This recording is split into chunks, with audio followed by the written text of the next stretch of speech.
암호화폐 관련 제도화의 과정 속에 미국은 퇴보하는 모습을 보여주고 있습니다.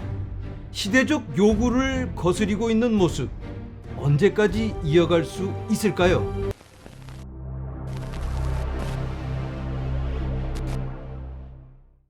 안녕하세요. LA의 비투쇼입니다.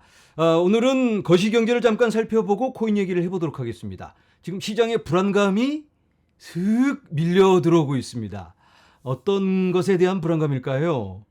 경기 침체가 온다니까. 앞으로 힘든 시간이 오려나 보다. 먹고 살기 힘들어지고 사람들은 직장을 잃고 우리들의 자산은 하락을 하겠네 하면서 시장 참여자들이 불안감을 느끼고 있습니다. 예전 같으면, 그러니까 한 작년 정도, 악재가 나온다면 앞으로 힘들겠다, 리세션 온다, 고용지표가 안 좋게 나온다면 금리 못 올릴 것 같아서 그게 호재로 작용을 했어요. 하지만 지금은 금리의 방향이 어느 정도는 잡혀가고 있기 때문에 악재는 악재로 그대로 다가오고 있습니다. 고용지표가 안 좋게 나온다든지 또 경기 침체의 조짐이 보인다면 사람들이 크게 위축될 수가 있습니다. 예전에 말씀드린 대로 지금은 실적 발표 시즌인데요. 미국에서 대형 기업들이 지난 1, 4분기에 어떠했는지 그런 기록들을 발표를 하고 있습니다. 자, 이번 주에 발표하는 실적 발표 스케줄 한번 보도록 하겠습니다. 굵직굵직한 사람들이 관심을 갖고 있는 그런 기업들만 모아놓은 표인데요. 화요일을 한번 보도록 하겠습니다. 몇 시간 안 남았죠. 마이크로소프트, 알파벳, 구글이죠. 비자, 그리고 쭉 여러 큰 회사들이 있고, 그리고 수요일에는 메타, 로쿠 등등 여러 큰 회사들이 또 포진돼 있고요. 목요일에 아마존, 인텔, 스냅 등등 쭉 큰 회사들이 또 이렇게 기다리고 있습니다. 그래서 화수목 굉장히 중요한데, 이 코인과 밀접한 관계가 있는 그런 회사들이 이런 마이크로소프트, 구글, 메타, 아마존 이런 기업들이겠죠. 웹3에 깊이 관여돼 있고 또 블록체인 관련 개발들을 하고 있는 기술주들. 어떻게 나올지, 만약에 이런 친구들이 아이고 리세션 온다, 우리 정리해고 끝없이 한다, 이런 이야기를 한다면 시장이 크게 위축될 수가 있습니다. 물론 코인에도 안 좋게 작용을 하겠죠. 그래서 이런 부분들도 많은 영향을 끼치게 될 것 같고, 그리고 은행들은 지난주에 거의 다 발표를 했는데요. 중소형 은행들은 자빠지고 있습니다. 손님들이 다 떠나가니까, 불안하니까 다 돈 빼서 대형 은행들로 옮겨가고 있다. 그래서 JP 모건, 뱅크 오브 아메리카, 골드만삭스 이런 대형 은행들은 놀았습니다. 너무 실적이 좋아서 파티를 하고 있습니다. 금리가 올라서 대출해 준 거에 대한 이자까지 많이 챙기고 있다. 그래서 큰 은행들은 더 커지고 소형 은행들은 망해 나가는 안타까운 그런 상황들이 펼쳐지고 있는데요. 여러 가지 이런 금리 정책이라든지 구제 금융 이런 것들이 이런 대형 은행들에게 유리하게 맞춰져 있기 때문에 시간이 흘러갈수록 어쩔 수 없는 부의 쏠림 현상이 있을 수밖에 없지 않나, 이런 안타까운 상황을 목격하고 있습니다. 자, 그런데 이런 대형 기업들의 실적 발표가 매우 안 좋게 나온다면 모두들 우리 다 망한다, 큰일 났다, 살려다오, 이렇게 나온다면 금리 인상을 안 할 수도 있을까요? 그건 좀 어려울 것 같아요. 잠깐 금리 발표 예상 수치를 한번 보자면 0.25를 예상하는 사람들이 90% 정도, 그리고 동결 이걸 예상하는 사람들이 10% 정도입니다. 그래서 실적 발표와는 상관없이 0.25가 되지 않을까. 5월 3일에 있을 금리 발표 매우 중요하겠습니다. 그때까지는 혼돈의 시간이 이어질 걸로 예상을 해볼 수 있겠습니다. 자, 이제는 본격적으로 코인 얘기를 해보도록 하겠습니다.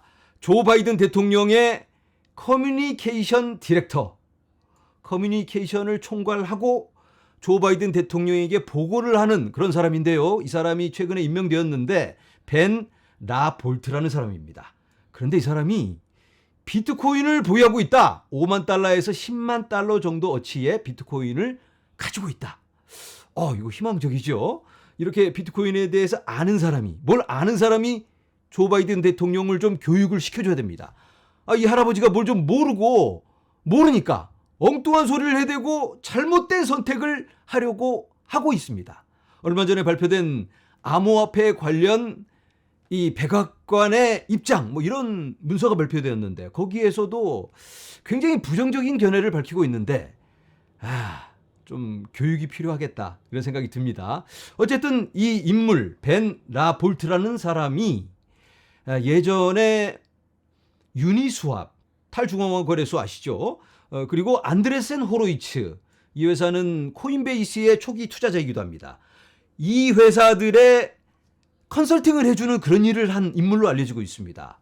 그래서 이 사람은 예전 고객들에 대해서는 어떤 감사라든지 뭔가 영향력을 발휘할 수 없도록 금지하는 그런 발표가 있었다. 하지만 어쨌든 이런 코인에 대해서 잘 아는 사람이 조 바이든 대통령을 보좌를 한다니까 조금은 희망이 생기고 있지 않나. 자, 조 바이든 대통령과는 대조적인 모습을 보이고 있는 조 바이든 대통령의 경쟁자 누구일까요? 바로 트럼프. 트럼프 전 대통령이 작년에 NFT 카드를 출시를 했죠. 그런데 너무 재미를 봤습니다. 뭐 내놓자마자 그냥 다 팔려버리니까 한 번 더 할까? 이런 생각이 들겠죠. 그래서 이번에 시리즈 2를 내놨습니다. 1시간 만에 전량 다 솔드 아웃. 다 팔아버렸습니다. 폭발적인 인기를 얻고 있는데 뭐 보면 멋있는 이런 사진들이 너무나 많습니다. 트럼프 대통령의 팬이라면 이런 사진 갖고 싶겠죠. 트럼프 대통령 락스타입니다. 락스타 여기는. 이야, 여기는 킹, 군인 뭐 이런 시리즈가 아주 인기를 끌고 있습니다. 만약에 트럼프 대통령이 내년에 재선에 성공을 한다면 어떻게 될까요? 이 NFT의 가격이 폭등을 하지 않을까? 그러면 이거 사야 되겠죠? 근데 뭐 어떻게 될지는 모르겠지만 그런데 중요한 게 이 NFT 가격이 오르냐 마느냐가 아니고 미국 전 대통령이 NFT를 출시하고 있어요. 폴리곤에서 이걸. 그런데 만약에 이게 사기라면, 코인이 사기라면 이거 큰일 나는 겁니다. 내년에 대선 할 때 아마도 이 코인 관련 암호화폐, NFT 이런 것들이 아주 중요한 쟁점이 될 걸로 보입니다. 코인에 대한 견해, 앞으로 코인 산업에 대해서 어떤 정책을 펼 건가, 거기에 따라서 유권자들이 결정을 내려야 되니까. 그런데 이런 모습만 보자면 아무래도 트럼프 대통령이 조금은 더 유리한 고지를 적어도 지금은 점령하고 있다. 바이든 대통령 도전을 좀 받아야 되겠죠. 바이든도 얼른 NFT 출시해서 야 나도 한다 하고 뭔가 경쟁을 좀 해줘야 됩니다. 자, 트럼프 대통령이 예전에 나는 비트코인 싫다 이렇게 얘기를 했습니다. 달러만 좋다. 달러가 최고다 이렇게 얘기를 했는데, 그런데 트럼프 대통령의 부인 멜라니아 트럼프는 솔라나에서 NFT를 출시했습니다. 그리고 대박을 냈어요. 트럼프 대통령이 언론에서 우리 와이프가 하는 건 나는 관여하지 않는다. 나는 모르는 일이다. 나는 달러만 좋다. 이렇게 얘기를 했는데 이 부부란 게 둘이 얘기를 안 할 수가 없겠죠. 집에서 차 마시면서 여보 당신도 한번 해봐. 이거 너무 좋아. 이렇게 얘기를 했을 테니까 트럼프 대통령이 그래 나도 한번 해볼까? 이렇게 돈도 안 든다니까. 뭐 이런 걸 진짜로 카드를 만들어서 판매를 한다면 인쇄도 해야 되고 배포하려면 이거 얼마나 골치 아플까요? 그런데 요즘 같은 디지털 시대에 NFT로 출시를 했더니 너무나 편하게 쫙 한꺼번에 동시에 접속해서 1시간 만에 다 팔아버립니다. 이런 걸 실제로 이제 경험을 하게 되니까 다른 시각을 갖게 되겠죠. 이거 코인 사기인 줄 알았는데 괜히 이런 거 만들었다가 누가 해킹해서 이걸 그냥 무작위로 누군가가 또 발행을 하게 되고 이럴 줄 알았는데 너무나 안전하게 이 블록체인이라는 데 딱 바꿀 수 없게 조작할 수 없게 딱 기록이 되는 거고, 폴리곤에서도 얼마나 빠르게 이 수수료도 싸게 제공이 될까요? 자이든 타이든 이렇게 경험을 해보면 다른 시각을 가질 수밖에 없습니다. 그래서 이번에 이 트럼프의 NFT는 굉장히 큰 의미가 있지 않나. 다른 정치인들도 이렇게 체험을 해보면서 배워간다면 바로바로 할아버지들도 쉽게 배울 수 있다. 그래서 한국에 계신 정치인 분들도 좀 이런 활동을 좀 해보면서 직접 체험하는 공부 참 좋겠다라는 말씀을 드려봅니다.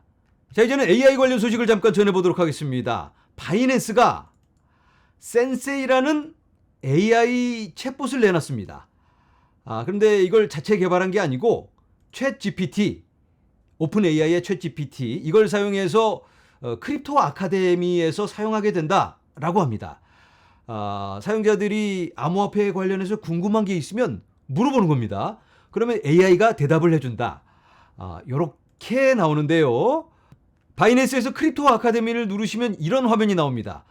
여기 오른쪽 하단에 이 버튼을 탁 누르시면 이렇게 AI가 나와서 여러분들께 질문을 받습니다. 자, 이제 코인 관련 궁금한 게 있으시면 저에게 물어보지 마시고 이 AI에게 물어보시기 바랍니다. 아무래도 AI니까 저보다는 조금 더 깊이 있게 설명을 해주지 않을까? 이런 생각이 드는데 한번 경험해 보시고 체험담 한번 나누시기 바랍니다. 자, 다시 미국으로 돌아와서 제미니 거래소가 파생 상품 거래소를 출시를 하는데요. 그런데 미국에서는 안 하겠다. 다른 나라에서만 한다. 왜냐면 미국에서 괜히 이거 시작했다가 소송 걸고 와서 딴지 걸고 뭐 등록해라 이렇게 못 살게 굴면 큰일 납니다. 에너지 소모가 너무 크니까 규제의 명확성이 생기기 전까지는 아예 그냥 다른 나라에서 먼저 하는 게 훨씬 낫습니다. 그래서 미국을 떠나는 모습을 보여주고 있는데 얼마 전에 코인베이스도 해외로 확장하는 모습을 보여주고 있습니다. 야, 이대로 나가다가는 미국 이거 외톨이가 되겠는데요. 큰일 나겠습니다. 자, 그리고 텔레그램에서 비트코인을 이 핸드폰에서 바로 거래를 하게 해준다라는 소식이 나오고 있는데 역시 미국에서는 안 하겠다. 뭐 당연한 결정이겠죠. 미국에서는 괜히 이거 몇 푼 벌자고 시작을 할 수가 없습니다. 그래서 해외에서만 자, 이런 뉴스들을 보면 미국이 자극을 받아야만 합니다. 대선을 앞두고 미 행정부의 선택은 무엇일지, 트럼프가 NFT를 출시하고 있는 지금 조 바이든 대통령은 어떠한 자극을 받고 어떠한 선택을 할 것인가. 선택의 기로에 서 있는 미국, 한국도 별반 다르지 않죠.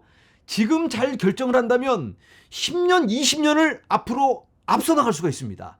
그래서 결정권을 가진 분들의 과감한 용단, 해안이 절실히 필요한 시기가 아닌가 이런 생각이 듭니다. 부디 앞서 나가는 대한민국이 되기를 간절히 바라면서 오늘은 여기서 인사드립니다. 여러분 감사합니다.